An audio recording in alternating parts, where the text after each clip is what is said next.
This is a video about the dynamics of a ballet pirouette and fouette, explained by Megan Chan, Rebecca Farr, and Jacob Tyrell. Hi, I'm Megan. I am pretty out of practice, but I train in ballet for many years. You can see me turning here. This move begins with a pirouette turn. After the first leg comes off the ground, it doesn't return to the ground to continue the turn. Instead, a movement called a fouette is performed.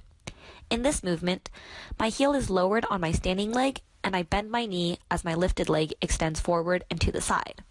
Then, my standing leg completely straightens as I lift up my heel and my lifted foot pulls inward. Alternatively, I can complete this movement without pulling my lifted foot in, leaving it extended to the side instead. Notice that the first turn is much faster than the second. This diagram represents an overhead view of me. My mass won't change between turns, but the distribution of my mass will. This in turn will affect my mass moment of inertia. If a radius of gyration were to be calculated for the leg in example, it would be smaller than the radius of gyration for when my leg is extended. Let's take a look at how a turn begins. The turn is started with a push-off. This start is seen in a simplified free body diagram and mass acceleration diagram at the moment Megan lifts one foot off of the ground. Her 2 feet act as points on a rigid body, with the pivoting foot acting as a restrained pivot joint at point B. To start a turn, Megan pushes off with 1 foot at point A, creating a frictional force F. This then creates a resultant moment and an angular acceleration, which causes her to begin rotating. Now we'll take another look at the turns. As Megan mentioned, some turns are faster than others. This is due to conservation of angular momentum.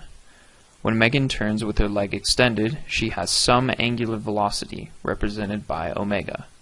Her angular momentum is equal to the angular velocity times the mass moment of inertia, or h equals I omega. When her leg is pulled in, the radius of gyration, and by extension the mass moment of inertia, decreases, but because momentum is conserved, her angular velocity omega must increase. This results in a faster turn when her leg is pulled inwards. While momentum is conserved from one leg position to the other, it is not totally conserved over time. This is because the ground on which she turns is not a smooth surface, creating a friction force between her foot and the ground that causes her omega to decrease over time. To create the illusion of a continuous turn, she must periodically lightly push off with her foot to restore her original momentum.